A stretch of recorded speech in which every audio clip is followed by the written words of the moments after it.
They marched in with no warning. I couldn't think. I just ran. Easy. You're here now. Where did they come from?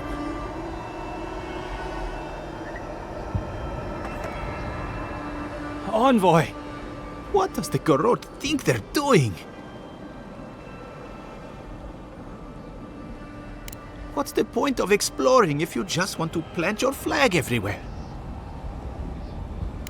They broke some glass, but the map is safe. They didn't think I was worth the trouble. Right now, that's a good thing. If you're looking for survivors, a few of us fled to the Balrog. How many? I'm not sure. I saw Sapiento. God, I hope they're not trapped in there. I am sorry I can't be more help.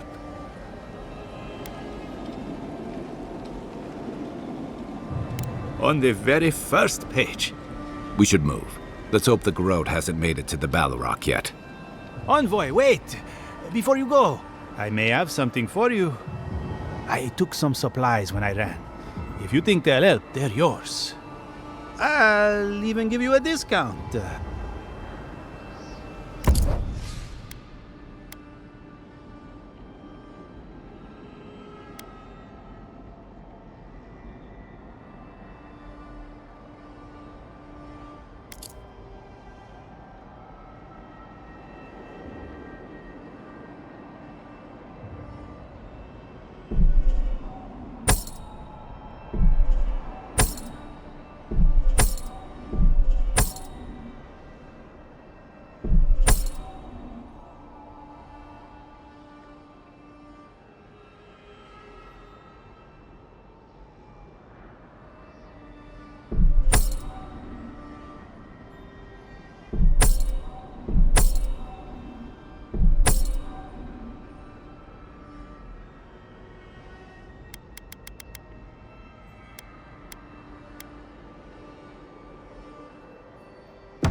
Envoy!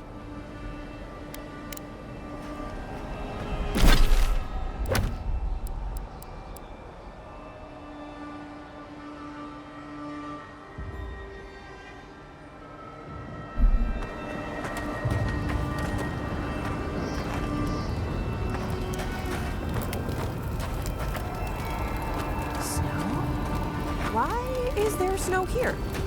It's gotta be Ringgrim's work. I heard she made it snow in Shadowskull.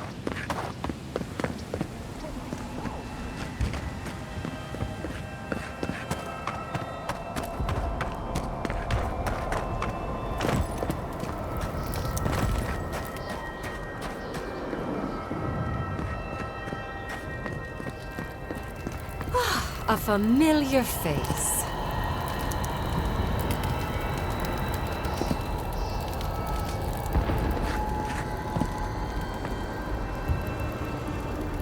We meet again, Envoy. And you, Yardsley. You're always a prodigious and welcome sight. Oh, yes. Always a pleasure to see you, too. Paradise burns, thanks to Ludwine and the Steel Garrote laying siege to it. But the Dream Scourge is gone. She must have come back to life. Again. I suppose we couldn't be lucky enough for her to stay dead. It's remarkable how hard you mortals fight for causes that'll be forgotten within centuries. Still, I do think the world has been irrevocably, if minimally, changed by your actions.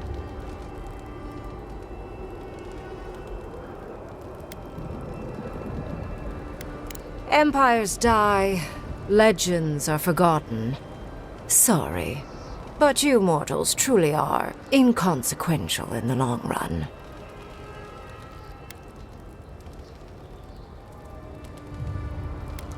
A tsunami inevitably rejoins the ocean as simple water.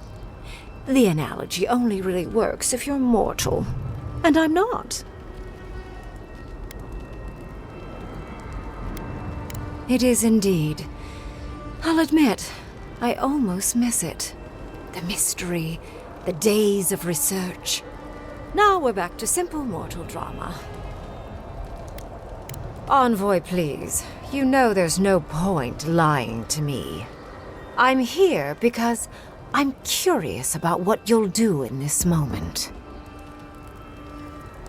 Perhaps. A new god being set loose on the world is certain to have consequences. Mostly, I'm curious about whether you think you've made the right choice.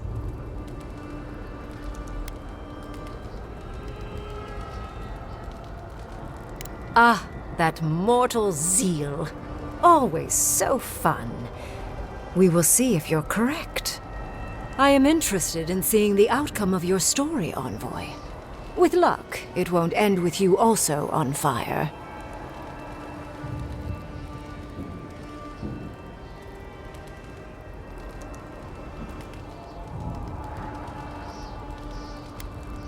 Unfortunately, you'll likely be dead the next time I return to the Living Lands. Goodbye, Envoy. And Yardsley, I do look forward to when all of this is done. I am eager to work with you. Oh, yes. We'll, discuss that later.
The Envoy.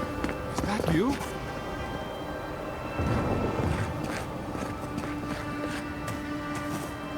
We'll do whatever we have to do to live freely. The time for standing by is over.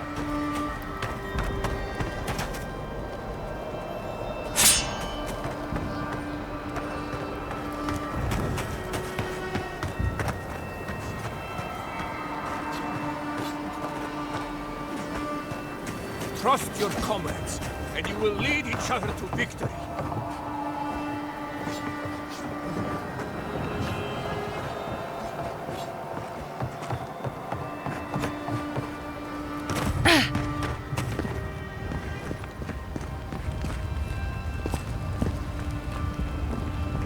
As soon as my gun's cleaned, I'll get out there.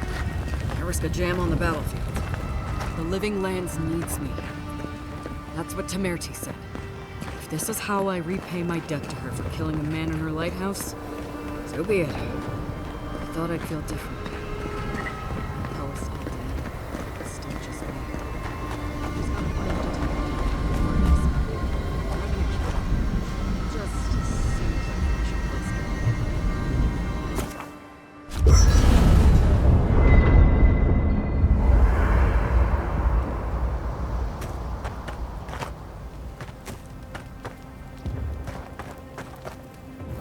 There you are, Envoy. You ready for this? You're probably right. I guess it helps we have a god on our side, right? I mean, a god beats a skeleton knight any day. This is just cleanup. Just figuring out who controls the living lands from here out. You have a lot to do. I just need to survive and make sure you live. Anyway, you should get some.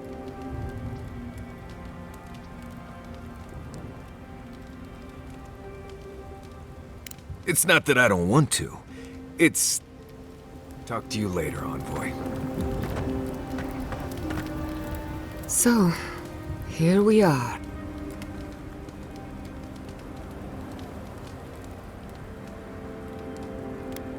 If the garden didn't kill us, I don't think it. Metaphysically, the battle is already over. Stop. But politically, we have a small mess. I intend to send a message to the Steel Garrote. Anyway, who knows what tomorrow will bring?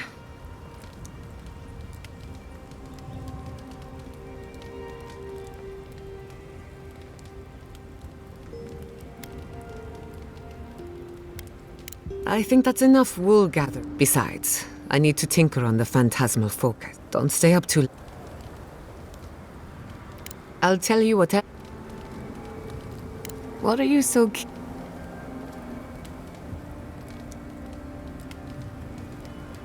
Anyone in particular? I warn you, I'm not the best.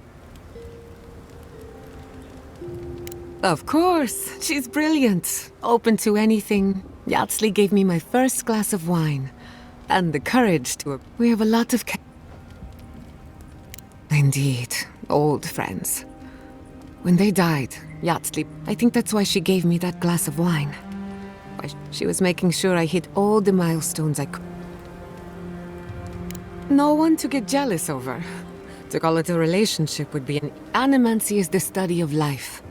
Unfortunately, we get so busy that we forget. Yatsley taught me that. Now that she's traveling with us. Maybe she can teach you. I think that covers everyone. And if my good... Pleasant dreams.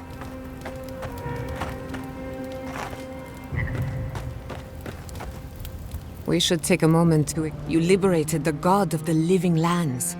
Now, that's quite a gamble you made. I admire your... If not for you, Sapadal would still be pacing their cave, which means you have leverage over a god. How do you...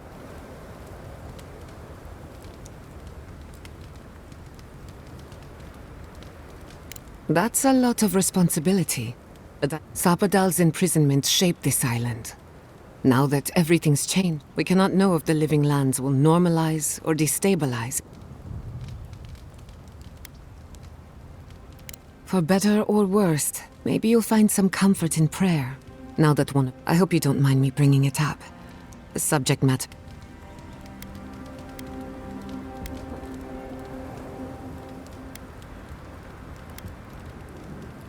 Just be careful what you wish for. I want you to know this has been an unforgettable Until next time. You too. Oh, and that illusory blizzard to enter the...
of the domain. Genius. Had we stayed any longer, I think her illusions could have convinced us we had frostbite. She built a frozen graveyard. She would have let her skeletons tear us apart. Doesn't any of that bother you? Kai, you must understand. Archmagi don't see the world as you and I do. I don't trust anyone who treats others' lives so callously. Just be careful, Yardsley.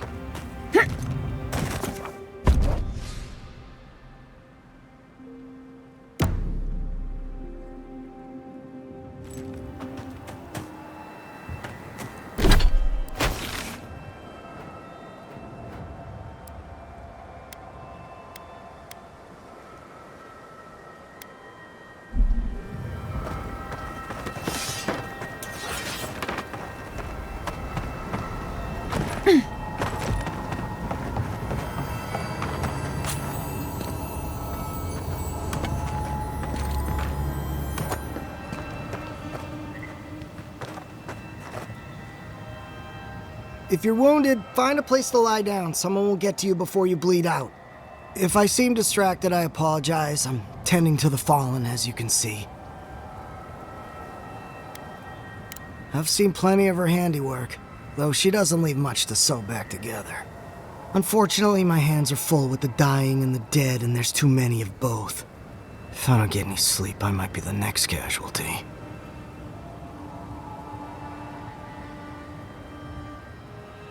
I suppose I've earned a couple of winks. The next time we see... Relaxation helps to clear the mind. Nothing else comes close.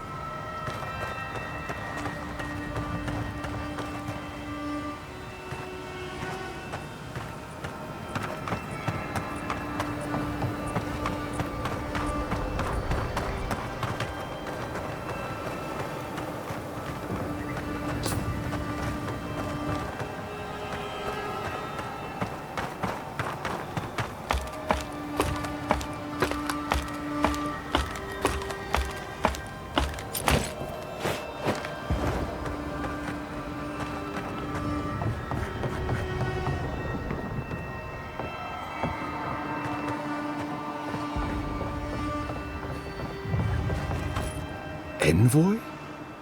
Is it really you? Mihala told us you went into some place called the Garden to seek a god? When you didn't return, we took you for dead. What did you see there? The god you felt in Makutadek? The origin of the Dream Scourge? It was the act of a god this whole time? Everyone, please, please. We could get to the bottom of this if you would only let them speak. It's been weeks, Envoy. What happened?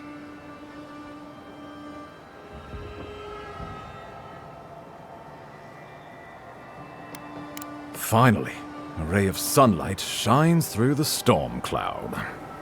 I will not grovel at the envoy's feet for solving a plague I am not convinced was real. If you wardens ever bothered to pull your heads out of your asses, you wouldn't take such pride in your ignorance.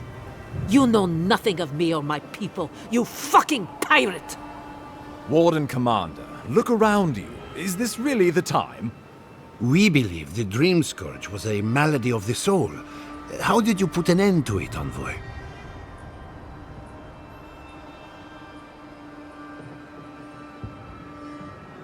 Sapadal was responsible for the Dream Scourge. Their rage, their confusion, their fear.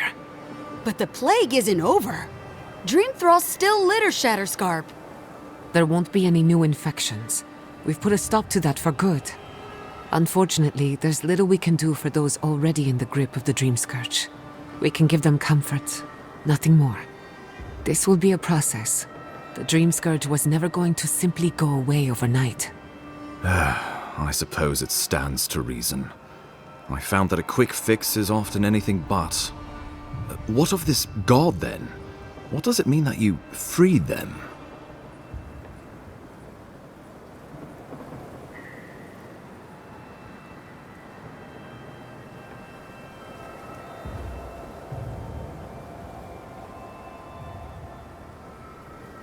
Ludwine had intimated that this land grew a new god. But how can that be? Giada and I have some theories about the nature of the Adra in the living lands. I'd say we're past the point of theorizing. If the Adra here is a closed system, like a terrarium for our souls, then a gradual accumulation of essence could coalesce into a being in the beyond. Much like the formation of gemstones. All it takes is time and the right application of pressure. Wodka no doubt saw Sapadal as a threat to her authority. So, she killed the godless and imprisoned their god. I assume it is this god we have to thank for the roots tearing apart Paradise? They erupted from the earth the moment those bastards stood up their first siege tower. Naku Tedek was raven with those things, not to mention what they did to the land. We saw similar destruction at Nakuku Bell. If these roots and the Dream Scourge are the work of a god, and the gods thought it best to imprison this god, how could you let such a creature go free?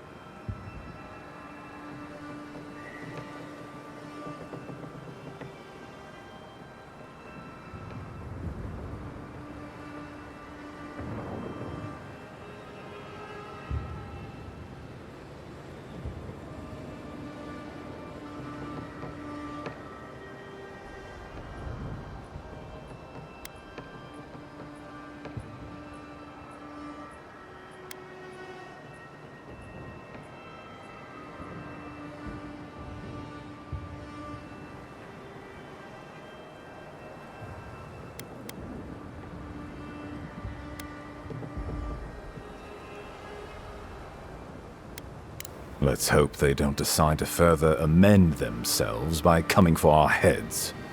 It was Adir's arrival that disturbed Sapadal. We'll have nothing to fear from this god once we expel you from our lands. Sapadal's power ravaged my people. I don't know that I can ever trust it. Keeping watch over Sapadal was a sacred task Nanru gave us when he left. For that reason alone, my wardens owe them their allegiance. Well, whatever happens, I suppose we can't put the godling back in the bottle now. But come, we have more pressing matters to attend to. The Steel Garrote have attacked Paradise. Inquisitor Ludwine has already joined the battle. She must have traveled like the wind to get here so fast. You did. I kicked her corpse when you weren't looking. Just to be sure. Well, she's seen better days, but you wouldn't know it judging by how she fights. Ludwine's plowed through the militia like a knife through warm butter. All right, let's keep the similes to ourselves.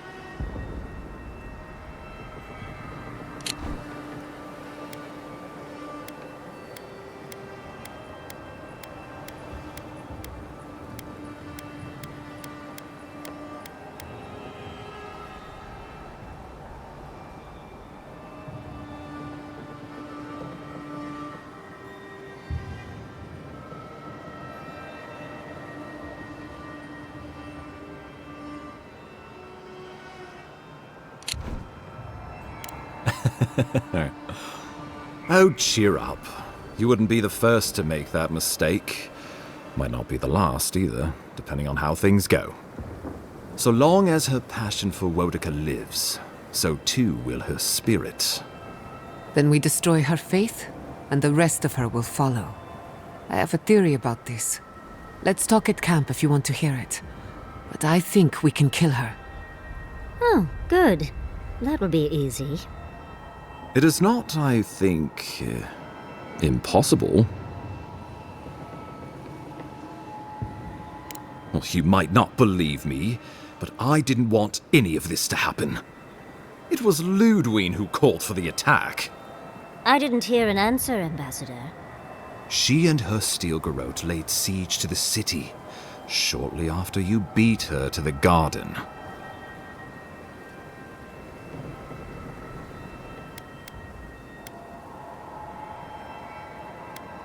Because a victory here would discourage resistance elsewhere. The better question is, why didn't you stop her? Excuse me? She's a 7-foot-tall skeleton powered by her devotion to the goddess of retribution. This isn't my fault. Sure, Just blame the dead woman. Very mature. Who else should I blame exactly? Our envoy, perhaps? For not stopping Ludwig and the Tusks? You could start with blaming your own incompetence.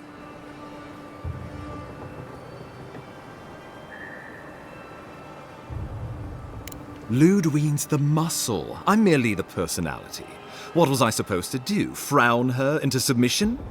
What good are you as a diplomat if you can't even keep your own beast under control?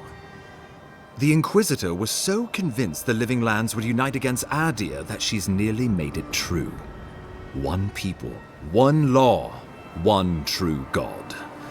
That's Ludwig's vision for the Living Lands.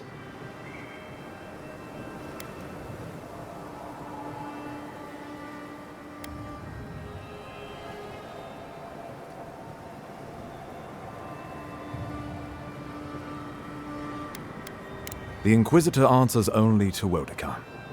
In attacking Paradise, she has dragged us all far beyond the bounds of the Emperor's desires.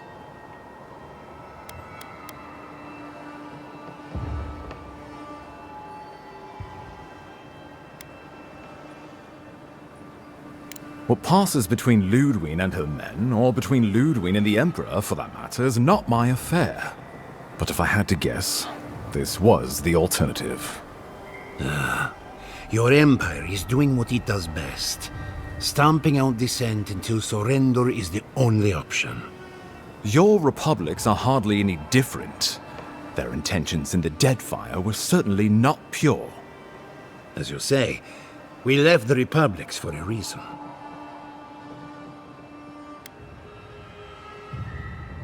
Oh, I can't wait to see how you weasel out of this one. I know it will. We are leading by example, returning order and dignity to Paradise in the wake of the Clavager's death. We will do the same to the frontier, given the chance. Where was order and dignity when you burned Fior Messiverno? My administration had nothing to do with that, as I know you know. Adiran rule and rule by the Steel Garrote would be markedly different beasts.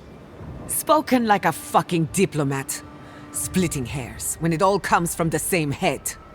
Order and dignity. That's what you think we're missing? Bastards! All of you! You will take it all, whether the chance is given to you or not. Ludwig agrees. Our success would model the order and dignity of the Steel Garrote, for whatever that's worth. You can say what you want, but you're still trying to subjugate us. You think I'll ignore what I've seen with my own eyes? The Empire has brought us nothing but chaos and suffering. When I think dignity, I think of the people who attacked Fior Messiverno unprovoked. I've answered your questions. Now I would like you, all of you, to answer mine. Ludwig has sent a message to the Emperor informing him of her attack. He will send advisors and reinforcements swiftly in response. What will his representatives find when they arrive? A new colony? A budding grave room? Before you face Ludwig, you should know what you're fighting for. All of you must decide, together. But whatever you decide, understand, the days of the frontier are done. Adir will come. Indeed, we are already here.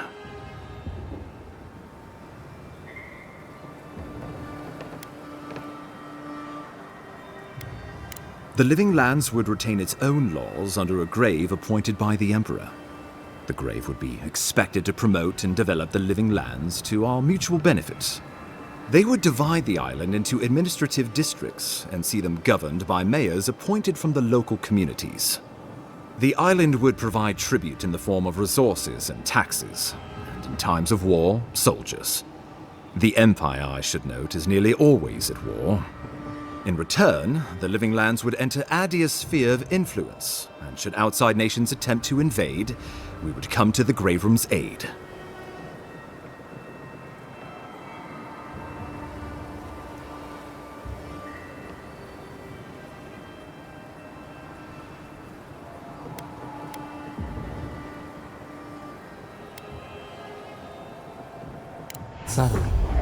Pernicious. Touch the rot, yet the disease remains. Safety among spiders. A web gleaming with dew. They weave, they wait.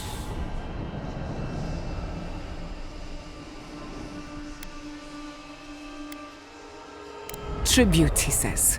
Taxes, soldiers. The Empire has tried it all before. Look to the Eastern Reach if you don't believe me. They want to bleed us dry, to fill their coffers and fight their wars, to break us like wild animals. But I will not bend. It's still a gamble, but I think it's the safest bet. We get the benefits of Imperial trade and protection without losing all of what makes this place special. There's no way of knowing what it would mean in another generation or two. But right now, it gives us the security and stability to recover. We were fine before Adir showed up, and we'll be fine when they're gone. Trust the lands and her people, Envoy. If we give Adir power over us, we can't be surprised if they decide to flex it later. We give up our fighters and the wealth of our lands, and get promises in return. But we have wealth enough to give some away, if it means my wardens may return to their vigil in peace. A grave rum could work, so long as trade keeps moving through the Scarp and you're willing to serve as our go-between, Envoy. And we'll have cannons enough to deter the adherents from trying anything stupid. When the Empire demands its tribute, from where will it come? Emerald Stair is not the breadbasket it was, and the dream of yore is now deferred. If we accept this deal, I fear we are building a trap certain to catch our own legs. Naturally, that would be the Emperor's decision. But I suspect he would choose you. Only the strong survive the frontier. I used to believe that was Ludwig.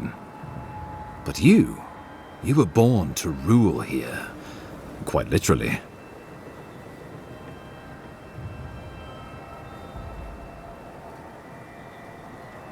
You're the obvious choice. There is no Adirin who knows this place better than you.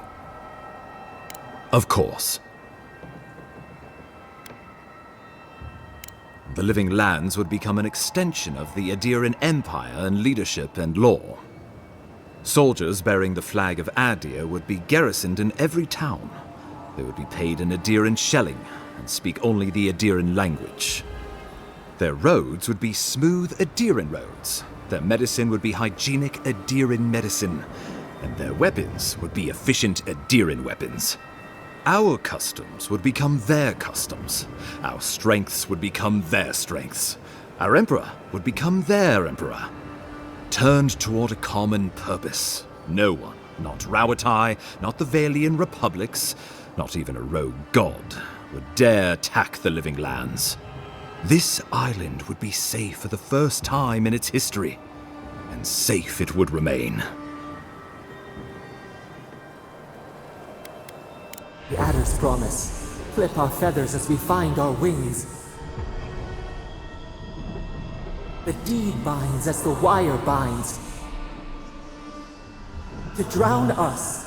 Why were we set free? He would suppress our culture before it's had a chance to grow. Everything my people cultivated would be reduced to a footnote. If you have any love for this land, do not allow him to overwrite our history. Rawatai built its empire from colonies like this. Many have become centers of culture and prosperity, backed by the protection of a strong navy. Of course, it can take decades to get there. And this road isn't an easy one. But Adir won't be the only empire eyeing this place. A formal agreement now could protect us from something worse later. It shall be peaceful in that all dissenters will be silenced. So there's that. The Living Lands is a lot of things, but it will never be Adir, no matter how hard Adir wants it to be. Adir should turn back now and save everyone a bunch of blessed day trouble. The traditions of solace are what give my wardens their strength. Without them, we would buckle under the weight of the tusks. I would sooner walk my people into the acid sea than trust an Adiran to hold me up. What need does Thirdborn have for the protections of Adiran soldiers? We have cannons, cliffs, and wills forged in the storms of Rauatai. And should Rauatai come for us, we will rain hellfire down on their heads. Your Adirans could do no better. Under Adiran rule, your countrymen would strip my people of everything that makes them unique, all in the name of spiritual hygiene. I cannot betray them like that. Of course.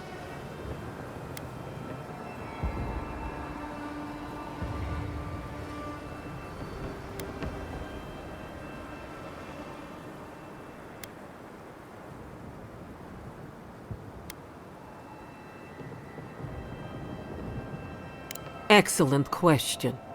You have seen more of this land and met more of its people than any of us. Your opinion is informed. You were empowered by the Emperor himself to investigate an impossible problem. And against the odds, you solved it. You are the close personal friend of a rogue god. And in our dealings together, I found you to be a person of substance and conviction. But mostly, it's because you're Adiran, so I trust you. And these fine people here are going to do whatever they like if they don't agree with you anyway.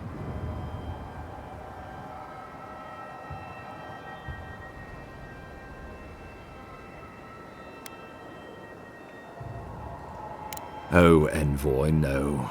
Do not suggest that lightly. Think of the Emperor. There would be reprisals. Ones which this conclave could not survive, fractured as you are. Not unless you came together and formed a nation of your own.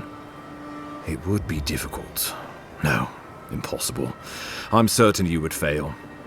Think of your people, all of you. Think of the lives at stake. Rest into bounty. Does the winter frost dissuade the seeds? Many fruits on our boughs. We graft many leaves into strength.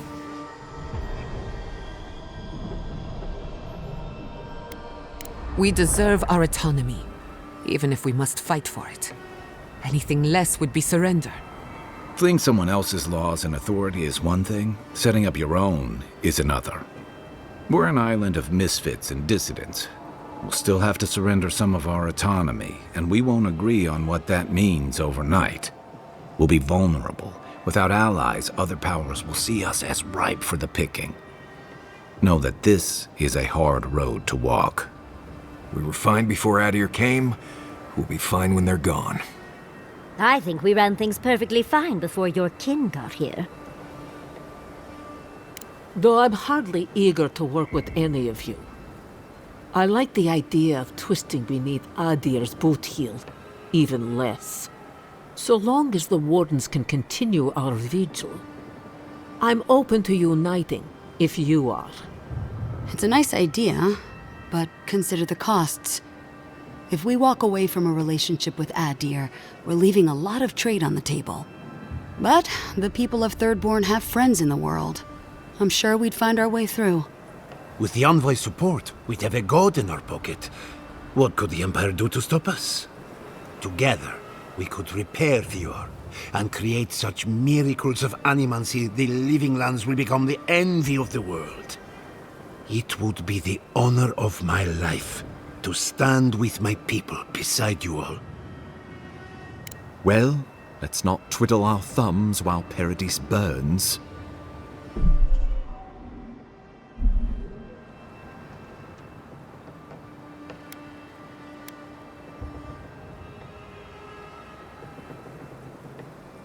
Oh, gods have mercy. Solace and her wardens stand vigil with the living lands. By grit and steel, Thirdborn stands with the living lands. Fior and her animancers stand with the living lands. We deserve this opportunity. Thank you for believing in us. Fighting a battle together is easy. I just hope everyone's willing to stick it out when it comes to the politics. God, they made the right decision for once. Finally, some sense permeates the proceedings. On your head be the consequences. That leaves the matter of Ludwig and the Steel Garrote. She will never surrender, Envoy. You must kill her, or we will lose Paradis, and eventually the island.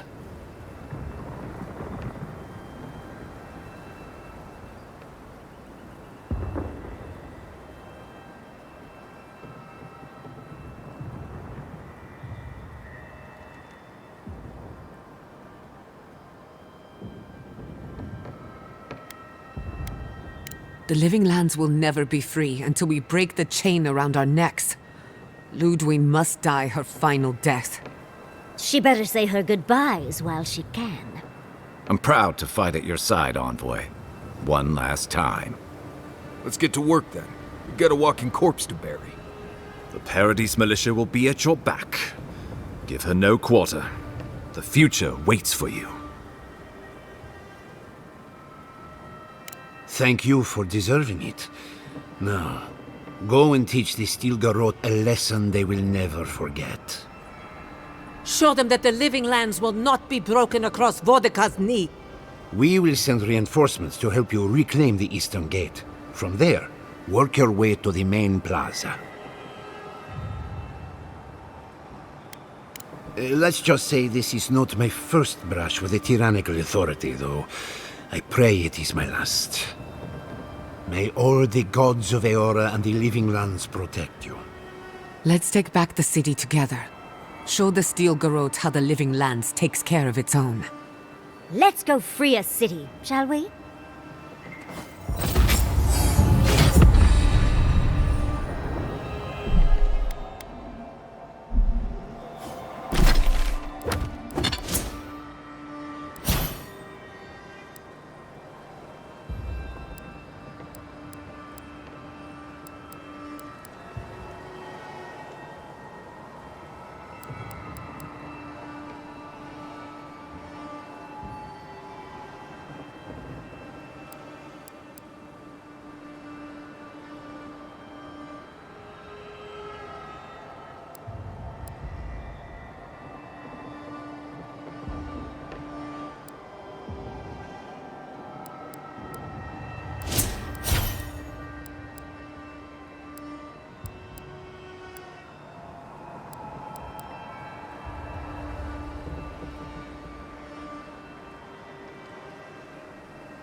That's one for us. That was...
Don't worry about the eastern gate. I'll protect your back. Foolishness.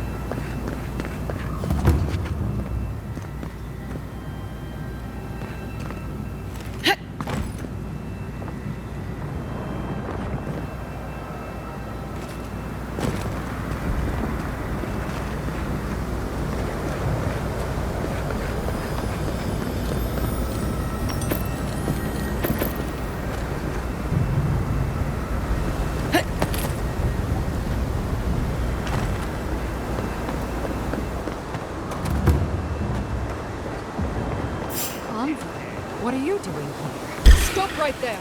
You shouldn't be here. Big mistake!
Nice work.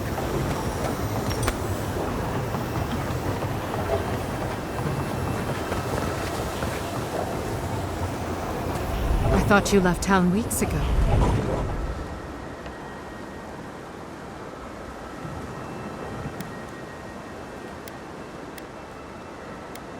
About time. You're the only one Ludwig will listen to. Not from us, that's for sure. You ask me, they've been planning this since before they left the mainland. Listen, one of the Garot's units is scouting up ahead, maybe 5 strong. I wouldn't want to fight them if I were you. Take this key. It'll unlock the gate to the canals. You can thank the captain who forgot it.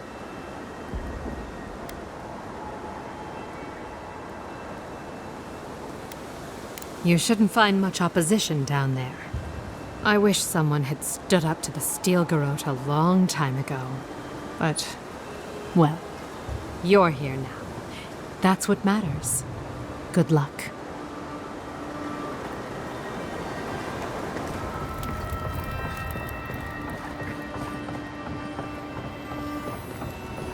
We should go now. The fighting's died down. Can you not hear the screaming outside? She's right. We can't go now. Then when? Should we wait till the Garot set this ball alight? They must have gone on torches out there.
Over here.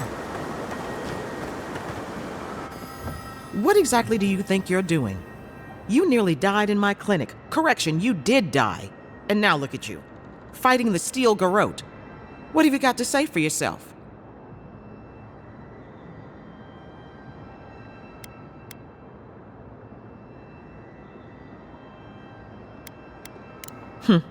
Well, at least you're alive. Try and keep it that way. We're patching up folks as best we can, but I'm not going to sugarcoat it. War is a damn bloody mess.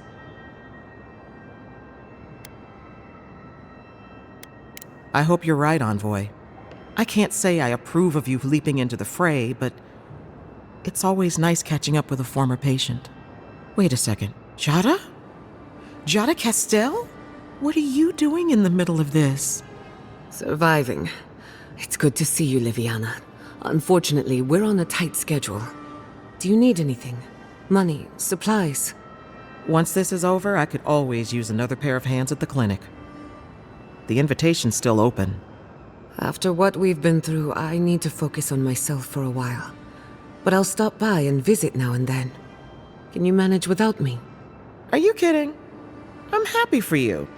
Besides, I've got Chico on bandage duty. I just wanted you to know there's a place here whenever you want it. Gods be with you, Envoy. For my sake, try not to die a second time. Come on. You know this. You practiced with Uncle Capo 100 times. Tight?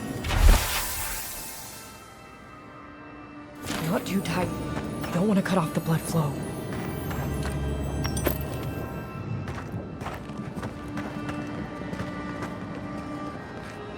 Don't worry about me. Actually, I'm not sure I've been through worse.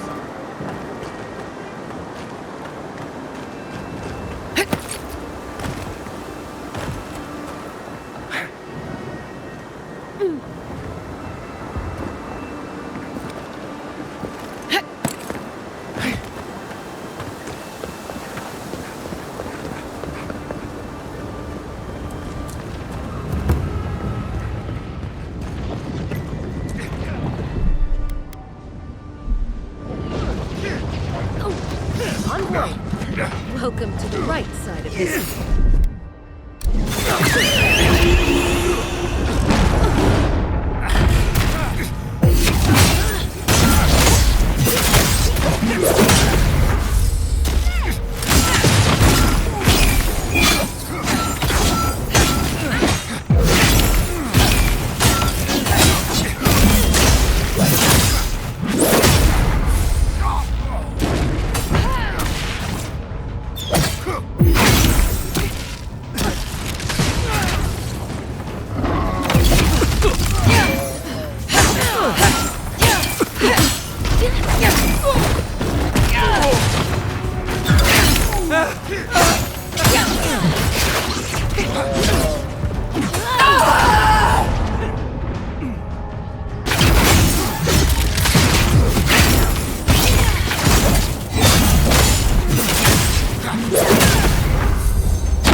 Yahtzee, well done.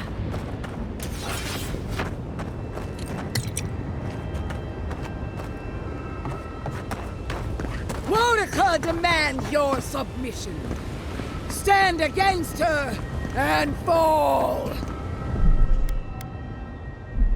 Let's pay Ludwig one final visit, shall we? Let's make sure she stays dead this time. All right, dearie?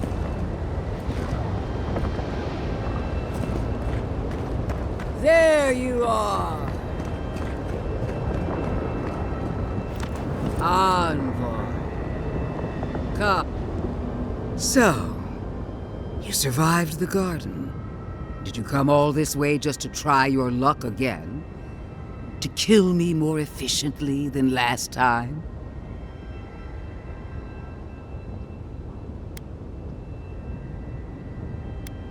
My will is stronger than death. That is both my blessing and my curse. Of course, we are prepared to kill you as many times as it takes, dear. Death has no claim to me. Look around, Envoy. Heelguard should have listened. He tried to bring order through compromise. He failed. Order is meant to be imposed by a stern, guiding hand. Her order wields sharp steel. She must set down her blade.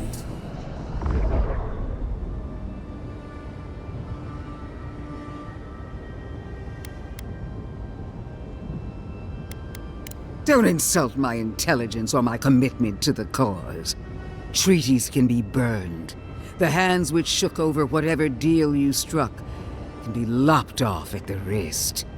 As for you, Sapodal's chains are broken, which means your soul is in their grasp.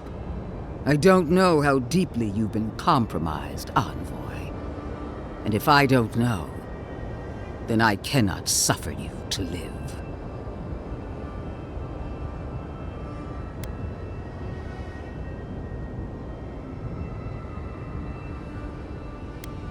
Do not patronize me. I have every right to put down a threat to the Empire. Steel yourself, Envoy. Make this a fight to remember, even in death. We would not welcome her death.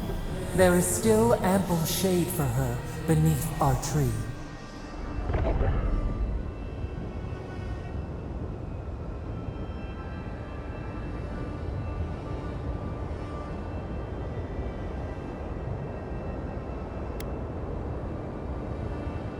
All this time, I knew you'd be worthy prey. Don't let me down. Farewell, Envoy. There's no coming back this time. Prepare yourself for the next world.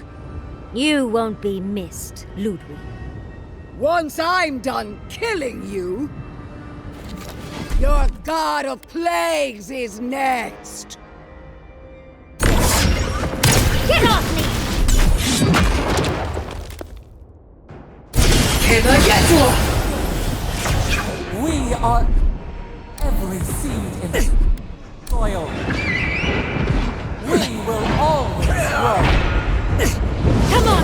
Let's kill her over! One last time!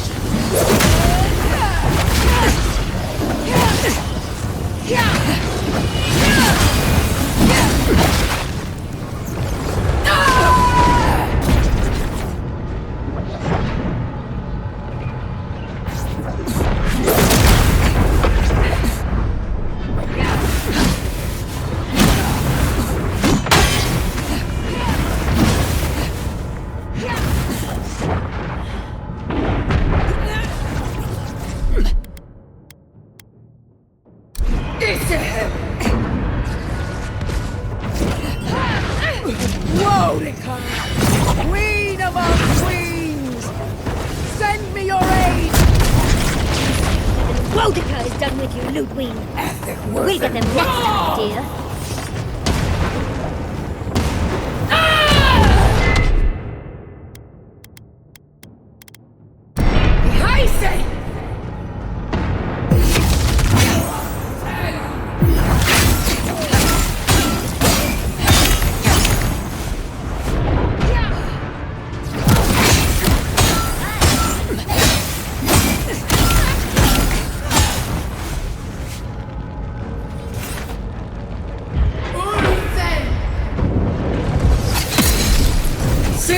Me too!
Wherever Ludwig is now, she must be seething.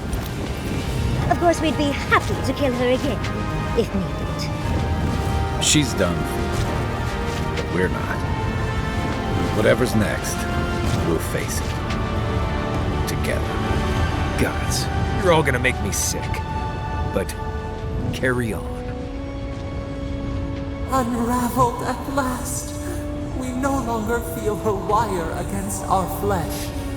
We are free always. We are free forever. Silence falls over Paradis, as though the city is holding its breath. Then you hear it, the ringing of a distant bell, the waving of banners, and cheers of victory. After a short and bloody conflict, the dust has finally begun to settle. You feel Sapodal close to your thoughts, stirring with interest.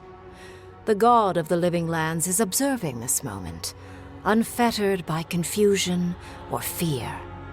For the first time in centuries, they understand. The Paradis militia rallies to you, the outsider who defended them in their hour of need. Whatever happens next, you have won their confidence. You take a moment to reflect on the calm. Not so long ago, you arrived at these shores on a simple errand, which turned out to be anything but simple. The dream scourge is over, and the island has been cleansed of plague. A time of healing and mourning follows. People look to you for answers about the source of the affliction. You tell them the truth, how the plague came from a power beyond mortal understanding, and how it is finally at peace. Thanks to you, the living lands has escaped Adiran oppression. The free settlements unite under a common banner and begin the fraught process of negotiating new traditions and values. The Empire withdraws. The frontier remains wild, but not for long. Fugitives no more. The rebels of Paradis return to their home and to other free settlements, bringing their skills and secrets wherever needed. For once, they have a future. The refugees of Emerald Stair resettle in Thirdborn, bringing their skills and research to aid the local community. What starts as an uneasy partnership blossoms into a bond of trust. Through shared adversity, they find common ground. The ashes of Fior Messiverno continue to smolder. Scavengers avoid the ruins, fearful of spirits unleashed by animancy gone awry. The once promising city is nothing but a cautionary tale. For the people of Shatterscarp, independence is bittersweet. Those who cannot withstand the grief inflicted by Ringgrim's spell leave the settlements, vanishing into the wilderness. Those who remain find themselves forced to cooperate with others, often begrudgingly. With so many dead, the need to stave off hunger outweighs any distaste for certain trading partners. Solace Keep clings to its long-held isolation at first. But after mourning her friend Kostya, Mihala reluctantly deigns to open the doors of the fortress. Some dwarves greet newcomers with glee. Others still mutter darkly about outsiders. Mihala flounders in her earliest negotiations with the rest of the living lands, but slowly learns compromise.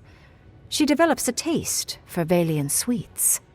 When Kai leaves the living lands, he is no longer running. For the first time in many years, he can face the future. He returns to Rawatai, committed to peace for his people, those he left in Rawatai, as well as those he found in the living lands.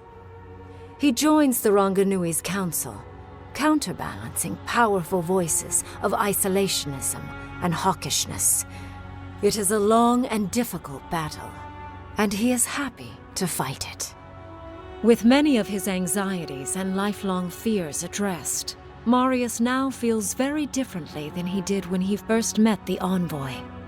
Still far more comfortable in the wilds than among people, he nonetheless finds that his worries about the unknown were merely self-protection against the traumas of his childhood. Armed with this knowledge, he finds himself more capable of living in civilization, and far less fearful of his home in Galawain's tusks.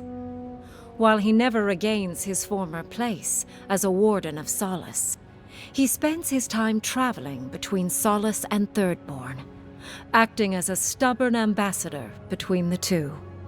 Giada turns away from animancy, charting a new course in life. The old rules don't apply to her. She has no responsibilities other than herself. Writing, music, sailing, sewing, love.